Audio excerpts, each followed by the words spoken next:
Hey everybody, it is Kellen Nitro for Nitromaniac TV's Wrestling Unlimited, and this is my take of Clash of the Champions 2019, which took place in Charlotte, North Carolina on Sunday, September 15th, 2019. Here's my take on what I'll go ahead and come out up front and say was a fairly average show. I didn't think there was anything too flashy about this pay-per-view in general. The biggest pop of the night was the thing that happened after the main event was off the air, so obviously that's good going forward for Seth Rollins' next program with the belt against Bray Wyatt. But let's run down the matches first, and here's what I thought of all of them anyway as we roll forward. Cruiserweight title match, Drew Gulak retaining the title over Humberto Carrillo and Lince Dorado. Saw some tweets about this online, and a lot of people were calling this match sloppy. I didn't really see that, but I think that's just more the television production portion of WWE and that stuff. I think a lot of those tweets were from people inside the building in Charlotte watching the pay-per-view. So I'll concede to them on their opinion on that. I thought the match itself was good. I thought it flowed really well. 205 Live since WrestleMania has just elevated these type of matches in this spot on every pay-per-view. So it's always a treat to watch these guys go from, bell to bell. Dio Madden as a color commentator, Brendan Williams' character, it needs some work, I think, but it'll happen. I think this is a perfect way to showcase him if you're going to use him as a commentator. The match, again, nothing really special here, but a fairly decent opener. Second match, AJ Styles retains the U.S. title in 455 over Cedric Alexander. This was almost a shocking surprise, everybody.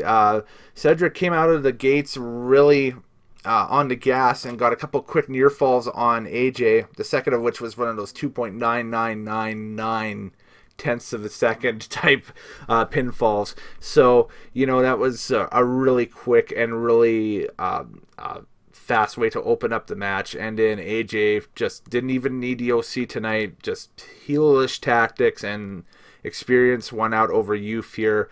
However, I tweeted on Twitter that on Raw the next night, on Monday, we might get a rematch and see what happens. So my prediction is tomorrow night, there might be a rematch between the two, and there might be a title change that goes down there. So I don't know, but it's not a good start for the Charlotte-based athletes for them to go 0-1, and spoiler alert, they go 0-2 over the card here tonight. But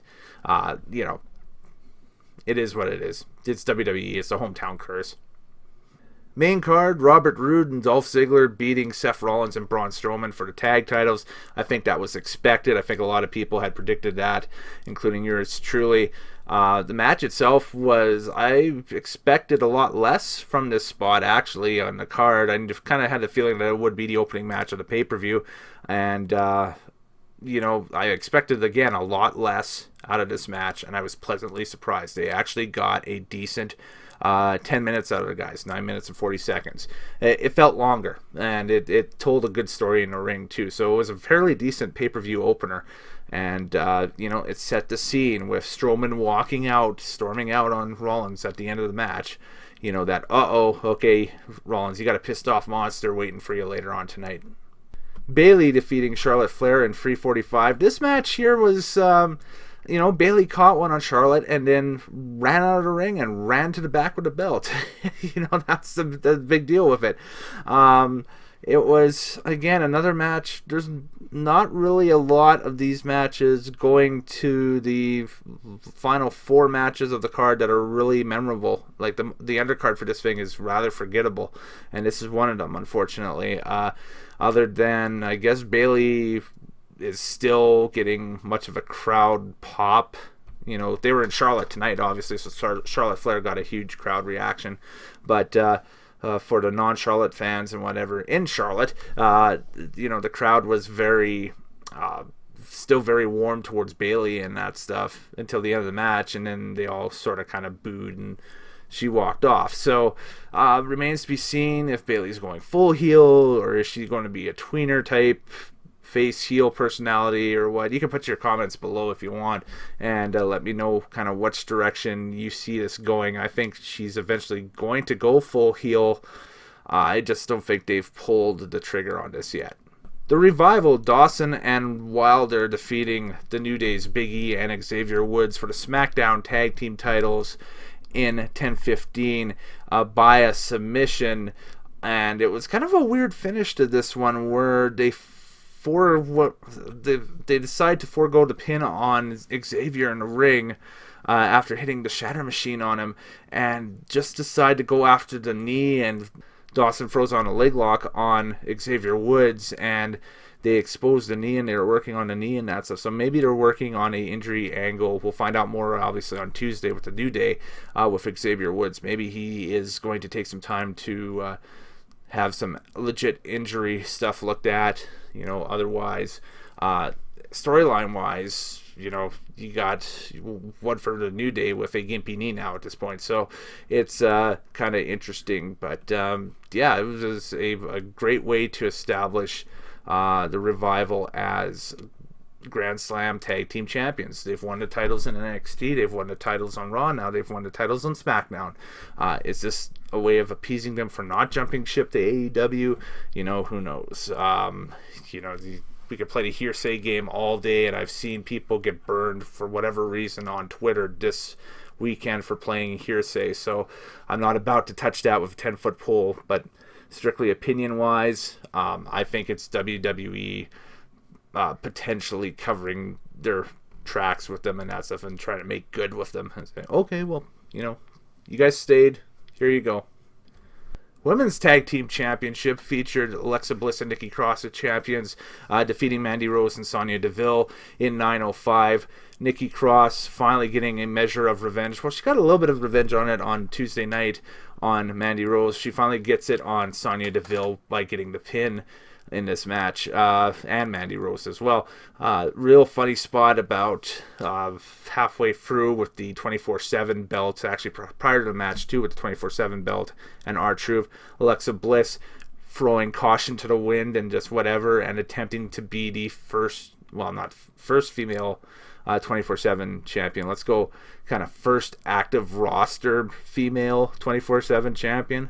And tried to roll up R-Truth as he ran through the ring with the rest of the superstars and that stuff. So that was the only mention of the 24/7 belt on this pay-per-view, thank God. And, that is better suited for the Monday and Tuesday night shows, I think, at this point. But, other than that, great little match. Bliss and Cross, the Starbucks Express, as I've coined them, slowly bringing back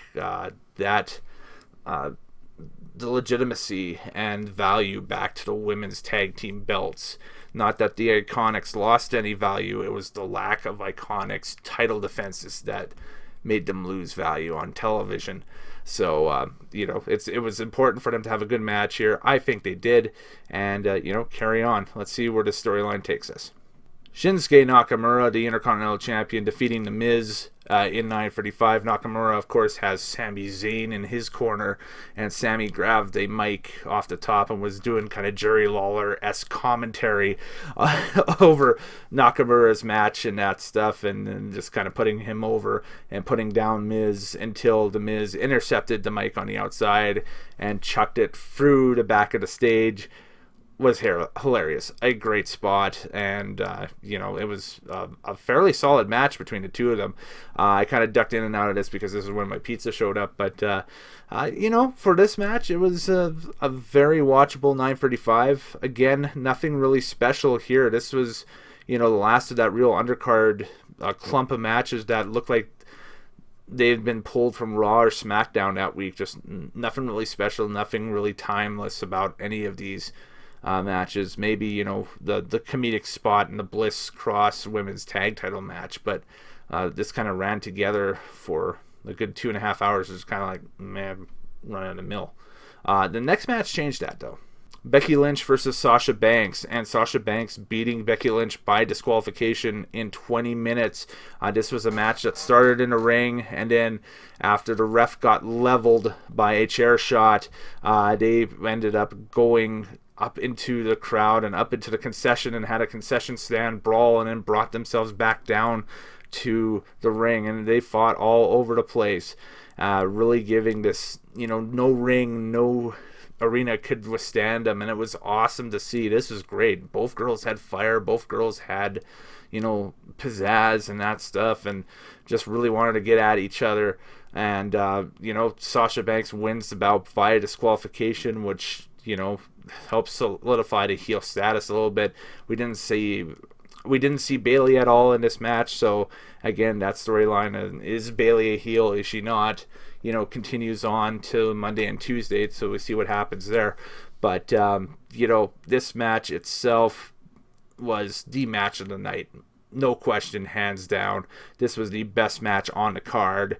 This will be the match that everybody goes back and rewatches on the card, front to back. Both women tore it up in front of the Live House in Charlotte. So, be interesting to see what everybody's star ratings are on this one and everything. But I'd definitely give it a 4.5 out of 5. I think every button was notched, with the exception of a legit winner either way in this match. But it sets up Hell in a Cell, where Becky Lynch, Sasha Banks, I assume that's going to be announced in the coming days, and that's for Hell in a Cell as one of the main events.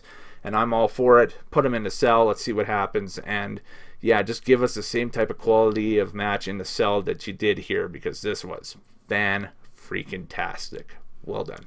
Kofi Kingston, the WWE Champion, taking on Randy Orton and defeating Randy Orton in 20 minutes and 50 seconds. I found that this match suffered a little bit because it went on after such a ballistic women's match.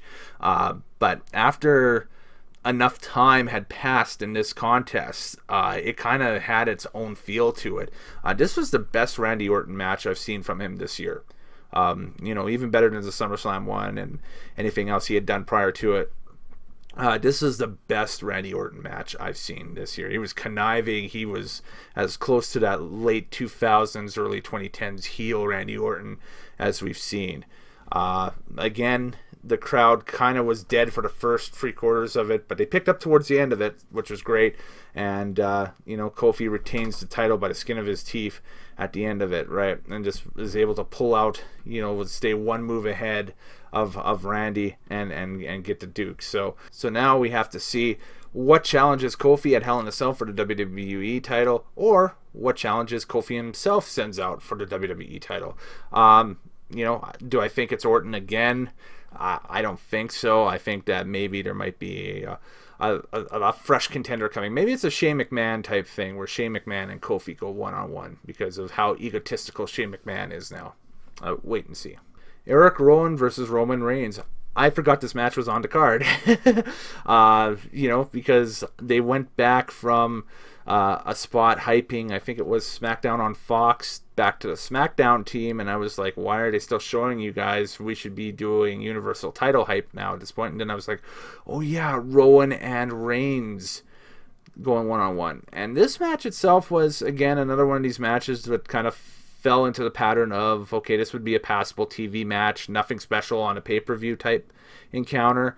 The flow in this match was two big lumbering heavyweights just going back and forth, and kind of no disqualification all throughout the building, which we had already seen, in the Banks Lynch match. So it was already, they've been there, done that. Show us something new, right? But it was just a fight, and they showed us something new at the end for sure, with the returning Luke Harper coming out and running the assistants in for Rowan to get the defeat over Roman Reigns, the pinfall, the 1-2-3. So the Bludgeons are back together on SmackDown. What does this entail going forward? Does this mean Roman is going to have to find a tag partner? Maybe a strange Bedfellows type tag partner with Samoa Joe going, in a tag team matchup with the Bludgeons for Hell in a Cell, or maybe even sooner or something like that. Time will tell. But, an interesting wrinkle and a good little pop for Luke Harper making his return. Dude looks great, and it's good to see him again, hopefully back at 100%. And, yeah, let's see the Bludgeon Brothers keep doing the bludgeoning on SmackDown Live. Finally, the main event, Seth Rollins versus Braun Strowman in 11 minutes. Seth Rollins beating Braun Strowman in 11 minutes. Again, a good back and forth match, but again, two faces going head to head with each other. So this was a rather Monday Night Raw-esque TV type main event. It didn't feel like a pay-per-view at all. What felt like a pay-per-view was after the match, when the legal info on the corner of the screen popped up and everything, and I was getting ready to hit the stop button on the record on the PVR. All of a sudden the lights go out and you hear the Fiend's kind of lead up to the music there and that stuff, and he pops out, and Sister Abigail and the Mandible Claw later. Challenge thrown down by the Fiend, Bray Wyatt versus Seth Rollins. And that will be the main event here in Edmonton, where I sit right now, next weekend as part of that WWE Live House Show tour. But more importantly, I believe this is a program that's going to amp up for the Hell in a Cell pay-per-view coming up in October. And this is going to should be phenomenal. It should be very interesting to see Bray Wyatt and Seth Rollins go one-on-one for the Universal title. Do they give the Fiend character the Universal title in the fall and give him a lengthy run with it? Maybe. We'll have to wait and see. We'll see what the creative's like first leading up to it. I imagine it's going to be spectacular. All right, all in all, my giant rating for the show is going to be a 7 out of 10. Again, it felt like a Monday Night Raw. It didn't feel like a pay-per-view at all, with the exception of that awesome Banks Lynch match for the Raw Women's title, and the big reveal at the end of Bray Wyatt being the new number one contender, or at least a new rival for the Universal title to Seth Rollins. Other than those two items, it was fairly fair to Midland. And the only real timeless quality to this card will be the Lynch Banks match to go back and watch, because it will show up as probably one of the best matches of the year, and it belongs there as one of the best matches of the year from WWE this year in 2019. It was a really, really wild and crazy encounter, and kudos to both girls for stealing the show. Match of the night for sure. Right, folks, later days, happy wrestling watching. I'm Kellen Nitro. Hope this program was morally good for you, because it was for me. And like and subscribe and spread the video around, spread the links around. And of course, check out the SoundCloud too if you can't, if you got to take off during one of these videos, or you can't sit through one of these videos. You can download the podcast onto SoundCloud, and we travel around it in your pocket on your device and tell you the same stuff that we tell you here. It's the same deal. All right. Again, see ya, folks.